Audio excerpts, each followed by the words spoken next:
على سيد الأنبياء والمرسلين وعلى آله وأصحابه وأتباعه وعترته أجمعين أما بعد فأعوذ بالله من الشيطان الرجيم بسم الله الرحمن الرحيم يا أيها الذين آمنوا ادخلوا في السلم كافة ولا تتبعوا خطوات الشيطان آمنت بالله صدق الله مولانا العظيم.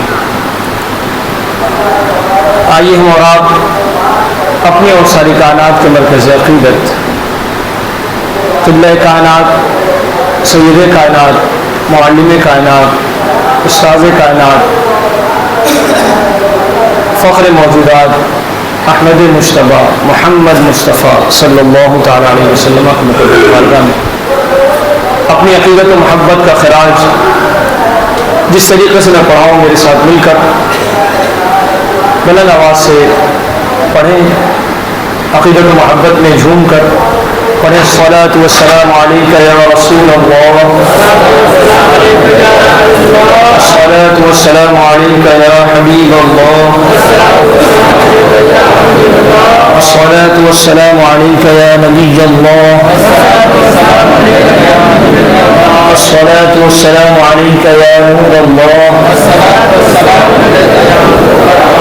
صلی اللہ تعالی علیہ وسلم.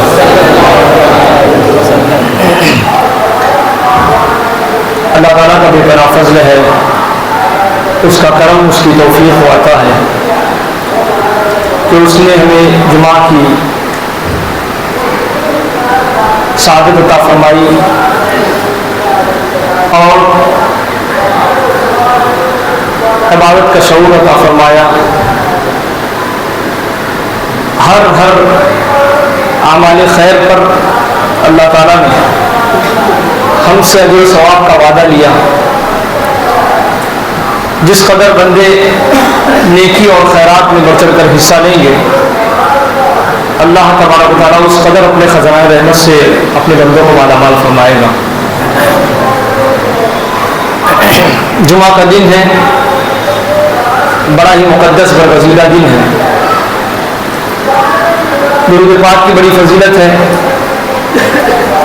اور اعمال صالحہ کی بھی بڑی فضیلت ہے. آج کے اس دن میں اعمال صالحہ کی بھی بڑی فضیلت ہے. نیکیوں کے ساتھ ساتھ اہتمام جمعہ کی بھی بڑی فضیلت ہے. حدیث پاک میں ہے کہ اللہ تبارک و تعالیٰ جمعہ کے دن کو یہ شرف، یہ فضیلت عطا فرمایا ہے کہ بندہ ایک جمعہ سے دوسرے جمعہ کے درمیان میں جو بھی گناہ کرتا ہے، اللہ تبارک و تعالیٰ جمعہ کے صدقے اس کے تمام گناہوں کو معاف فرما دیتا ہے. تو یہی تھوڑی معاف فرمانے کا اللہ تعالیٰ نے وعدہ لیا، بلکہ اہتمام جمعہ کرنے والوں کے لیے یہ نعمتیں، یہ اکرام، یہ فضیلتیں، یہ ثواب اللہ تعالیٰ نے عطا فرمایا ہے. ہمیں چاہیے کہ ہم ان فضیلتوں کو سننے کے بعد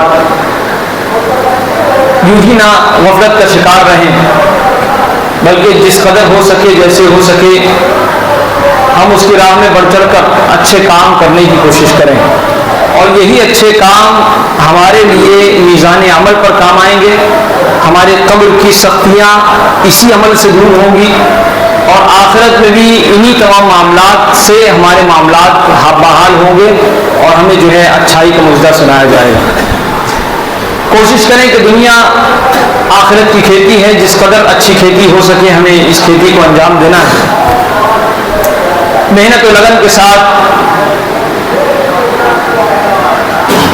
اس کھیتی کو کرنا ہے تاکہ اس کا پھل ہم آخرت میں کھا سکیں اور اس کے پھل اور اچھے فائدے ہمیں مرتب آ سکیں. درود پاک کی بڑی فضیلت ہے. سرکار نے فرمایا کہ جو خوش نصیب شخص، جو میرا امتی دل و جان سے خلوص اللہیت کے ساتھ جمعہ کے دن مجھ پر درود پاک پڑھتا ہے، اس کے درود پاک پڑھنے کو میں خود سنتا ہوں. سرکار خود سنتے ہیں، مطلب کتنا خوش نصیب ہوگا کہ سرکار نے اپنی توجہ اس کی جانب کی اور سرکار نے اپنی توجہ کو اس کی جانب کی، اس کا مطلب یہ کہ وہ شخص خوش نصیب ہے، اور جو شخص خوش نصیب ہوگا تو اس کی زندگی میں انشاءاللہ خوش نصیبی کے جلوے اور آثار نظر آنا شروع ہو جائیں گے۔ کوشش کیا کریں کہ جس قدر ہو سکے درود پاک پڑھا کریں۔ ایک درود پاک پڑھنے پر اللہ تعالیٰ 10 نیکیاں عطا فرماتا ہے، 10 گناہ کو مٹا دیا جاتا ہے اور 10 درجات کو بلند کر دیا جاتا ہے۔ بظاہر وہ شخص درود پاک حضور علیہ الصلوۃ والتسلیم پر پڑھ رہا ہے، بات تو حضور کی کر رہا ہے، فائدہ اس کا ہو رہا ہے۔ تو جتنا ہو سکے، جس قدر ہو سکے، جیسے ہو سکے، آپ کثرت کے ساتھ درود پاک پڑھا کریں۔ پڑھیں اللہم صلی علی سیدنا مولانا محمد مبارک وسلم، صلاۃ و سلام علیک یا رسول اللہ صلی اللہ تعالی علیہ وسلم۔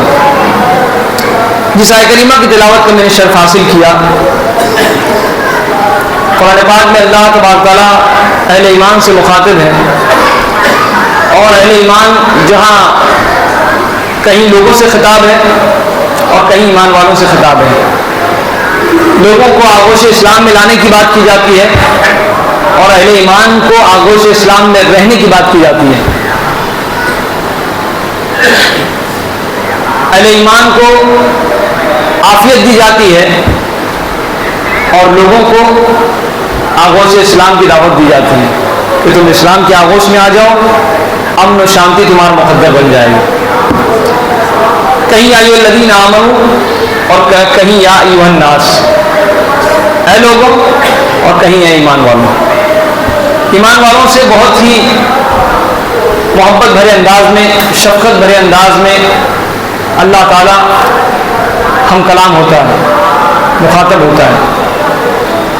اور یا ایھا الناس جب لوگوں کی بات آتی ہے تو تھوڑی تاکیدی معاملات ہوتے ہیں۔ اللہ تعالیٰ تاکید کے ساتھ بیان فرماتا ہے کہ اے لوگوں، یہ ایسا نہیں ایسا ہے، تمہیں یہ کام کرنا ہے۔ پتہ یہ چلا کہ جو دامن اسلام سے وابستہ ہو گئے، اب انہیں ہر ممکن طریقے سے دامن اسلام میں رہنے کی دعوت دی جا رہی ہے۔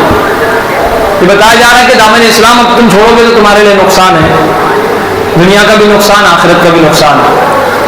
اس لیے قرآن پاک نے اہل ایمان کو خطاب کیا اور مخاطب ہو کے اللہ کا کلام سنایا اور کہا یا ایھا الذین آمنوا، اے ایمان والوں، ادخلوا فی السلم کافہ، اسلام میں ہو تو اسلام میں پورے کے پورے داخل ہو جاؤ۔ اسلام میں ہو، کہتے ہو مسلمان ہو، اتنا بہتر نام اللہ نے تمہارے لیے پسند کیا، وہ سماکم المسلمین، کہ تمہیں اللہ نے مسلمان نام دیا اور تمہارے لیے مذہب اسلام چنا، تو یہ کہتے ہو کہ تم ایمان والے ہو۔ اگر تم ایمان والے ہو تو اب تمہاری ذمہ داری یہ بنتی ہے کہ تم اسلام میں پورے کے پورے داخل ہو جاؤ۔ جب اس دامن اسلام سے وابستہ ہو جاؤ گے پوری طریقے سے، تو یقیناً اللہ تبارک تعالیٰ تم پر خاص فضل فرمائے گا۔ اور اس لیے قرآن پاک میں اللہ تعالیٰ نے ارشاد فرمایا کہ یا ایھا الذین آمنوا ادخلوا فی السلم کافہ، سارے کے سارے، پورے کے پورے، ہر طریقے سے دامن اسلام سے وابستہ ہو جاؤ، دامن اسلام میں آ جاؤ۔ ولا تتبعوا خطوات الشیطان، اور شیطان کے نقش قدم پر نہ چلو، شیطان کے نقش قدم پر نہ چلو، کیونکہ شیطان کے نقش قدم پر چلتے چلتے راہ میں آثار ہی نظر نہیں آئیں گے، کہاں سے کہاں چل دیا اور کہاں سے کہاں کس کو جو ہے اس نے بہکا دیا، بھٹکا دیا۔ تو آخر نتیجہ یہ ہوگا کہ راہ نہیں پاؤ گے اور راہ میں فساد پیدا ہو جائے گا، اور نتیجہ یہ ہوگا کہ منزل مقصود تک پہنچ نہیں سکو گے، بلکہ راستے میں ہی بھٹک کر رہ جاؤ گے۔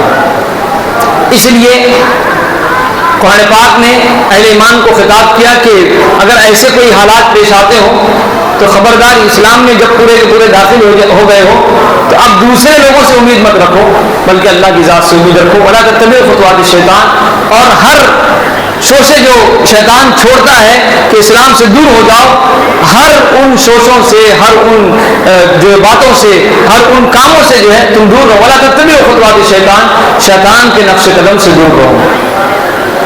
ایک دوسرے مقام پر اللہ تعالیٰ نے ارشاد فرمایا کہ انہ لکم عدو مبین، کہ شیطان جو تمہیں راستہ دکھا رہا ہے وہ آگے جا کے راستہ بدل دے گا. تم اس کے راستے پر چلتے رہو گے، پتہ یہ چلا کہ وہ کہاں کا کہاں گیا اور تمہیں بیچ راستے میں چھوڑ گیا. تو پھر تمہیں جانے کے لیے کوئی راستہ میسر نہیں آئے گا. جائے مفر تم تلاش کرتے رہو گے، تمہیں میسر نہیں آئے گا، نظر نہیں آئے گا کہاں گئے. تو ایسے میں جو ہے تمہاری ذمہ داری بنتی ہے کہ تم جو ہے اسلام کا راستہ اپناؤ اور اسلام میں پورے کے پورے داخل ہو جاؤ. کیوں؟ کیونکہ اس کی فطرت میں ہے کہ وہ تم سے دشمنی رکھتا ہے. اور جب اس کی فطرت میں یہ بات ہے کہ تم سے دشمنی رکھتا ہے تو دشمن سے خیر کی کیسی توقع، دشمن سے بھلائی کی کیسی توقع کی جا سکتی ہے؟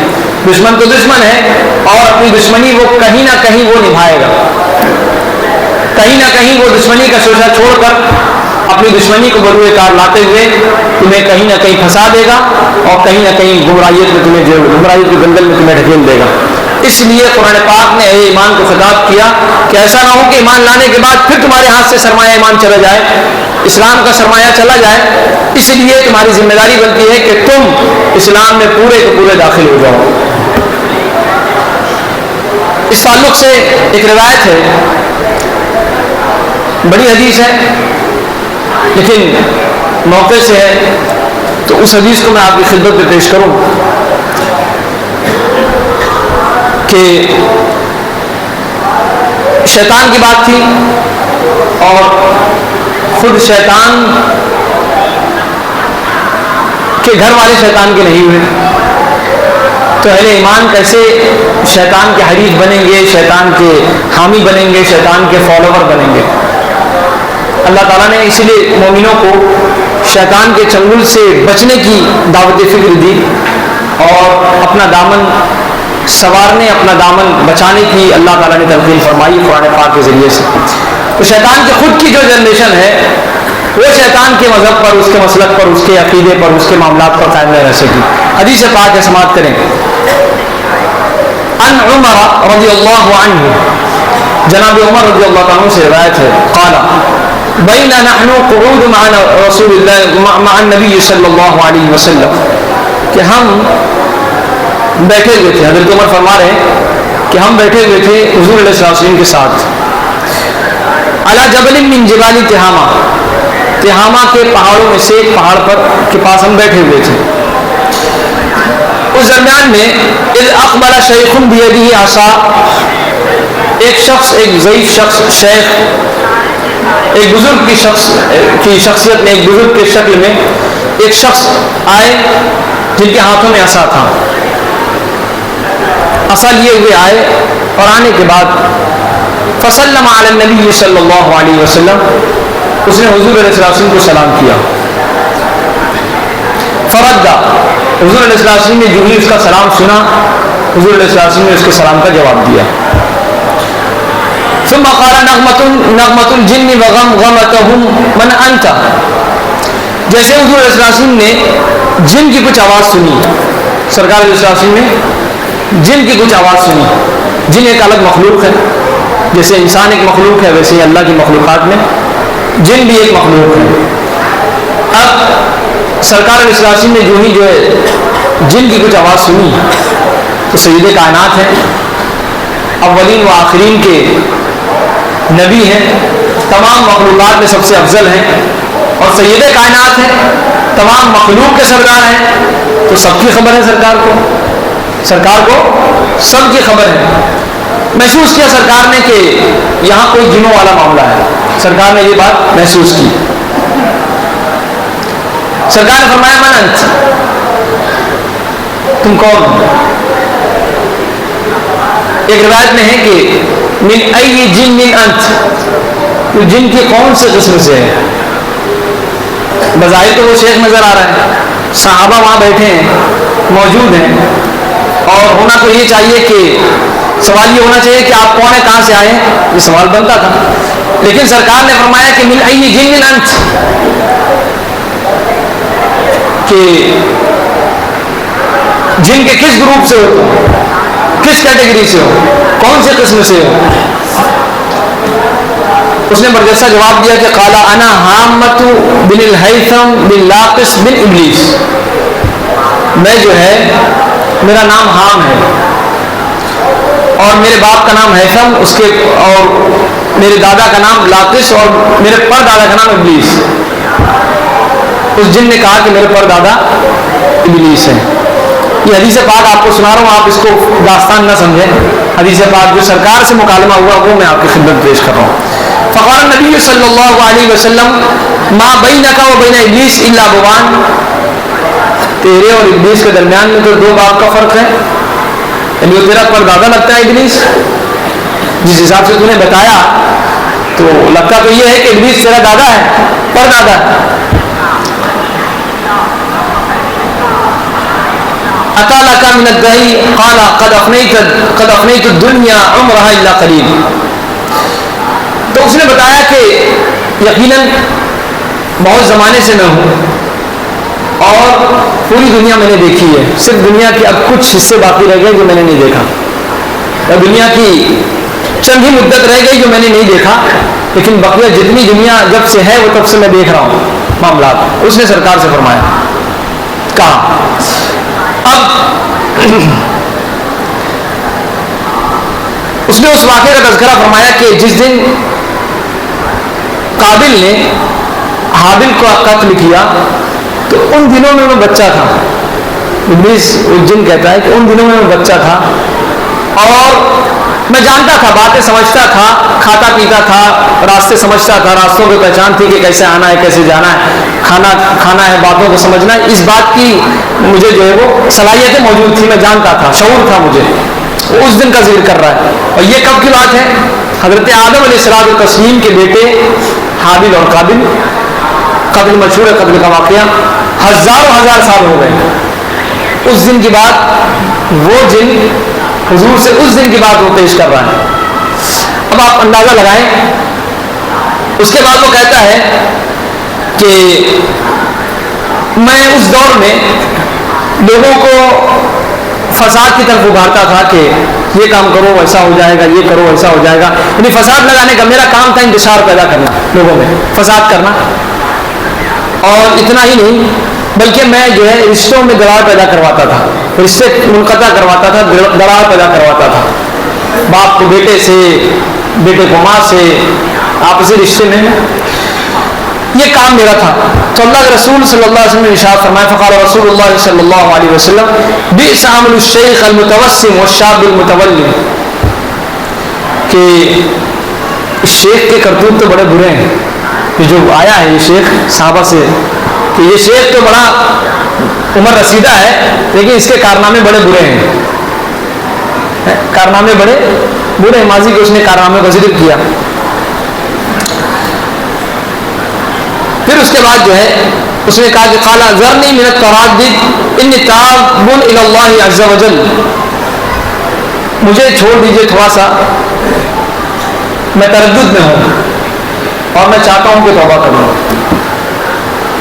پھر اس نے پھر ذکر کیا کہ انی کنت مع نوح فی مسجدہ مع من آمن من قومہ فلم ازل اعاتبہ حتی دعوتہ علی قومہ حتی بکا وابکانی۔ پھر اس نے ابلیس نے حام نے جو ہے ابلیس کے پوتے نے پھر ذکر کیا کہ میں اس دور میں بھی تھا جب جناب نوح اپنے قوم کو اللہ کی طرف بلا رہے تھے، دعوت دین پیش کر رہے تھے، اور اس وقت بھی میں موجود تھا اور قوم کو میں ہی ابھارتا تھا کہ جناب نوح کے خلاف تم بات کرو، ان کی دعوت کا مذاق اڑاؤ، میں ہی ابھارتا تھا۔ وہ حام کے جملے ہیں کہ میں ہی تھا وہ ابھارنے والا شخص، اور یہاں تک کہ جناب نوح نے دعوت اللہ رائے حق کی دعوت میں جو ہے آنسو بہائے، گری اوزاری کی، رویا گڑگڑایا، تو میری وجہ سے انہوں نے جو ہے وہ رونے کا سبب میں بنا، لیکن بعد میں جب سوچا تو بڑا مجھے بھی رونا آیا کہ یار ایسا کیسا میں نے کیا۔ اس کے بعد وقال لا جرم انی علی ذلک من النادمین واعوذ باللہ ان اکون من الجاہلین، کوئی بات نہیں، میں بہت نادم ہوں اپنے اپنی حرکتوں پر نادم ہوں. ابلیس کے اس پوتے نے کہا کہ میں اپنی حرکتوں پر نادم ہوں اور اب اللہ نے چاہا تو میں توبہ کر لوں گا اللہ کی بارگاہ میں. اعوذ باللہ ان اکون من الجاہلین, اور میں اللہ سے پناہ چاہتا ہوں کہ میں جو جہالت کی جو چیزیں اس سے میں اللہ کی پناہ چاہتا ہوں. پھر اس کے بعد قال قلت یا نوح انی کنت ممن اشترک فی دم السعید الشہید حابل بن آدم فهل تجد لی عند توبہ قال یا ہام ہم بالخیر وفعله قبل الحسرۃ والندامہ. میں نے پھر جناب نوح سے کہا کہ ایسا ہے کہ میں حابل و قابل کے قتل کے معاملے میں نہیں تھا وہ, تو ابھی میں کیا کروں, میرے لیے کوئی توبہ ہے؟ تو جناب نوح نے اس سے کہا کہ ہاں پھر کیا تیرے لیے توبہ ہے, لیکن تو اچھائی کے کام کرنے کا ارادہ کر, برائی مت کیا کر, اچھے کام کیا کر, اور اچھائی کے کام کو اس وقت انجام دے, اس وقت سے پہلے انجام دے کہ تجھے حسرت اور ندامت نہ ہو. یعنی کوئی تجھ پر برے دن آ جائے, اللہ کا حکم نازل ہو جائے, پھر تو توبہ کرے تو ایسا مت کرنا, اس سے پہلے توبہ کر لینا. حضرت نوح علیہ السلام نے کہا. پھر اس کے بعد جو ہے اس نے کہا کہ میں نے پڑھا ہے کہ اللہ تعالیٰ نے جو قرآن پاک میں نازل کیا انہ لیس من عبد تاب الی اللہ بالغ عمرہ ما بلغ الا تاب اللہ علیہ, کہ اس نے کہا کہ میں نے یہ سنا ہے, میں نے یہ پڑھا ہے کہ جو شخص, جو بندہ جو ہے اللہ کی بارگاہ میں توبہ کرتا ہے اور جس مقصد کے لیے توبہ کرتا ہے تو اپنے مقصد کو وہ پاتا ہے اور اللہ تعالیٰ اس کی توبہ کو قبول فرماتا ہے.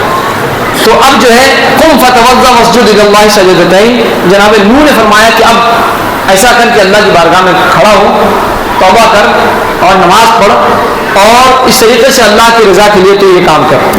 تو اس نے کہا کہ میں نے یہ کام کیا. اس کے بعد جو ہے میں نے سجدہ کیا, گریا اوزاری کی, اور یہاں تک کہ پھر جو ہے مجھے آسمان سے آواز آئی کہ ایسا ہے کہ اپنے سر کو اٹھا اور تیرے لیے توبہ کا حکم نازل ہو گیا.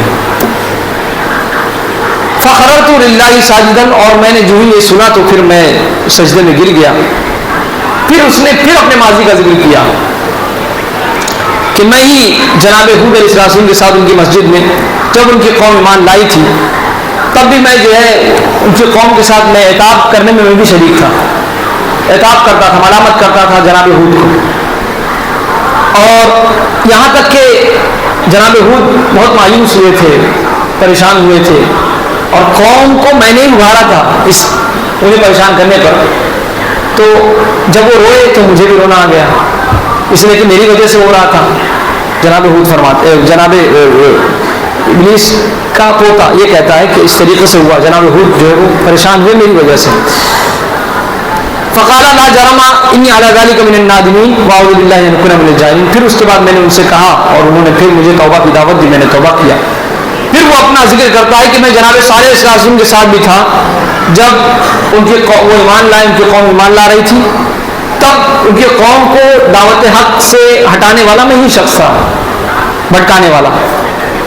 پھر اس کے بعد میری وجہ سے جو تکلیف انہیں پہنچی وہ روئے اور ان کے رونے کی وجہ سے مجھے رونا آ گیا.